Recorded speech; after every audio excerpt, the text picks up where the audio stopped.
तस्वीर थी कि संविधान वाकई ये सहयोग वाली तस्वीर थी या विरोध वाली तस्वीर? मनोज काका जी, आप भी जानते हैं जो संविधान की प्रतियां हाथ में ली गई हैं वो सहयोग की है या विरोध की है? साफ साफ बोल दीजिए ना कि विरोध की तस्वीर है, हम विरोध दर्शा रहे थे, आप इसे स्वीकार कर लीजिए। पार्टी और देश के प्रधानमंत्री जो है वो सशक्त सवालों से बहुत घबराते हैं। वो चाहते हैं कि सब लोग उनके वैभव विलास और तानाशाही जो व्यवहार है उसकी प्रशंसा करें। इस देश का युवा जो हमारा भविष्य है, जो इस देश का धरोहर है, हमारे युवाओं के साथ क्या हुआ है? नीट जैसी परीक्षा एनटीए ने कराया, पेपर लीक हो गया। यूजीसी नेट का परीक्षा लीक हो गया, सीएसआईआर का परीक्षा लीक हो गया। उत्तर प्रदेश में आरओ की पुलिस भर्ती का परीक्षा लीक हो गया। उत्तर प्रदेश में पुलिस भर्ती का परीक्षा लीक हो गया। और सारे लीक करने वालों की कनेक्शन कहां से है, संबंध कहां से होते हैं? सब गुजरात से हो रहे हैं। राहुल गांधी, लोग सवाल नहीं कांग्रेस के तमाम दिग्गज नेता कह रहे हैं कि संविधान की अगर किसी ने अवहेलना की है, इस पर हमला किया है तो बीजेपी की तरफ से किया गया है, हमारी तरफ से नहीं। हमने तो हमेशा सम्मान दिया है। आपातकाल का जिक्र जो प्रधानमंत्री नरेंद्र मोदी ने यहां पर किया, उसे लेकर भी विपक्ष जो है वो हमलावर रुख अख्तियार कर रहा है। लेकिन देश की जनता यहां पर ये देख रही है कि हमारे मुद्दों को उठाया जाएगा या फिर जो आगे की पिक्चर बाकी है उसमें सिर्फ और सिर्फ वो हंगामा नजर आएगा जिसमें करोड़ों का नुकसान, घंटों का नुकसान और कामकाज बिल्कुल ठप। क्या तस्वीर नजर आएगी अगले दिनों में? देखिए, प्रधानमंत्री ने बहुत साफ साफ आज कहा कि सरकारें बहुमत से बनती है लेकिन देश सबको साथ लेके चलता है। देश चलाने के लिए सबको साथ लेना। ये सवाल अजय आलोक जी से है। अजय आलोक जी से है। जी जी बोलिए अजय आलोक जी। अजय आलोक जी से ही पूछ रहे हैं, क्या बच्चों का जो लगातार पेपर लीक हो रहा है वो सवाल नहीं है? क्या मणिपुर सवाल नहीं है? अरे एक मिनट भैया, पहले दिन संसद का पहला दिन, यहाँ पर जो चर्चा हो रही है वो संसद के पहले दिन उठाइए ना, ये सारे मुद्दे उठाइए। किसी ने नहीं रोका आपको मनोज काका जी, किसी ने नहीं रोका इन मुद्दों को, ना हमने ना देश की जनता ने। लेकिन पहले दिन से उम्मीदें जो होती है ना वो अलग उम्मीदें होती हैं। जी अजय जी। देखिए, प्रधानमंत्री ने बहुत साफ कहा है कि बहुमत से सरकारें बनती हैं लेकिन देश चलाने के लिए सबको साथ में लेके चलना है। अब ये बात अगर विपक्ष को समझ में नहीं आती है तो हम समझा नहीं पाएंगे। हम तो कोशिश करेंगे साथ में चलने की, ये मुद्दे उठाएं, अपने संसद में बहस करें।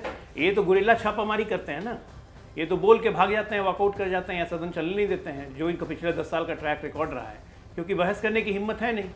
भाई मणिपुर पे बहस होने लगा तो क्या हो गया? वॉकआउट करेंगे। क्यों? क्योंकि इतिहास खुलने लगा। बहस होगी तो इतिहास खुलेगा पिछले 50 साल का। अब एक मिनट सुनिए, बीच में मत बोलिए, बीच में मत बोलिए। आज बस एक सवाल है, आज जस्ट एक सवाल है। मनोज जी सुनिए, मनोज जी सुनिए, बीच में मत बोलिए। प्रदीप कुमार जोशी अभी तक सस्पेंड क्यों नहीं? अरे भैया बीच में क्यों बोलते हैं? आप जवाब दीजिए। इस देश में लगातार परीक्षाएं क्यों नहीं हो रही? परीक्षा के पेपर क्यों नहीं हो रहे? और सारे जो एजेंसियां परीक्षा कराने वाले सारे गुजरात की मनोज जी थोड़ा ठहराव दीजिए। संसद का अखाड़ा नहीं है, चर्चा हो रही है, मुद्दों पर बोलना जरूरी है, मुद्दों पर बोलना बेहद जरूरी है, लेकिन अपनी बात पूरी कीजिए अजय आलोक जी। आप लोगों के सवाल जो मेरा बस एक सवाल है, आज कांग्रेस पार्टी है, समाजवादी पार्टी और डीएमके, मणिपुर कब जाएंगे? ये लोग जो आज जाके जहाँ पे जो तस्वीरें आई हैं, ये जहाँ जाके खड़े हो गए थे, वहाँ पूर्व में गांधी जी की मूर्ति लगी होती थी। सबीना जी बहुत अच्छी बात है, ये लोग वहाँ खड़े हो गए, लेकिन साथ में डीएमके को लेके गजब इनका प्रेम है। गांधी जी जीवन भर शराबबंदी नशा मुक्ति के लिए बात करते रहे, जीवन भर उसके लिए आंदोलन किया और तमिलनाडु में 57 लोग की मौत हो गई, उस पे एक संवेदना नहीं, उस पे किसी का एक कमेंट नहीं, और जाके गांधी जी के मूर्ति के नीचे जाके संविधान दिखा रहे हैं। अरे ये लोग इतने बड़े दोगले हैं जिनका कोई हिसाब नहीं है, ना इनका चेहरा है ना इनका चरित्र है, इनका कोई चरित्र नहीं है। इनके जीवन में इन लोगों ने संविधान की धज्जियां उड़ाई है। आतंकवादियों को छोड़ने वाले ये मनोज काका की पार्टी संविधान की बात करेगी, आतंकवादियों को छोड़ने वाली, कोर्ट से डांट खाने वाली, ये बात करेंगे संविधान की तरफ से। मल्लिकार्जुन खड़गे ने भी कहा, राहुल गांधी भी कह रहे हैं, प्रियंका गांधी भी कह रही हैं कि भाई अगर कवच के तौर पर संविधान रहा है तो वो सिर्फ कांग्रेस ने उसे समझा है। हमलावर रुख अख्तियार जो किया है, हमलावर तरीके से संविधान को जो किसी ने अपमानित किया है तो वो बीजेपी है। लेकिन सिर्फ इतना बताइए, संविधान हमें ताकत देता है, हमारा कर्तव्य हमें बताता है, हमारे अधिकारों का पूरा दायरा हमें समझाता है, हमारी शक्ति हमें दिखाता है, पूरा देश इससे चल रहा है। किसी की इतनी हिम्मत क्या हो सकती है कि संविधान को बदल दे? संविधान की अवहेलना करना बात अलग है, लेकिन संविधान को बदलना या संविधान पर हमला करना, क्या आपको लगता है कि किसी भी देश के प्रधानमंत्री में इतनी ताकत है? अगर अपने ही देश की बात करें, चाहे वो विपक्ष हो, चाहे वो सत्ता पक्ष हो या पक्ष हो, फिर इसे लेकर प्रतियां जो लाए, ये वाकई सहयोग था क्या? ये विरोध नहीं था? पहला दिन, नई संसद, साफ साफ क्यों नहीं कहा जा सकता कि हाँ ये पिक्चर अभी बहुत बाकी है, ये तो संविधान के नाम पर हम और लड़ेंगे, इसे लेकर तो हम और जनता के बीच जाएंगे। मुझसे पूछा सवीना जी?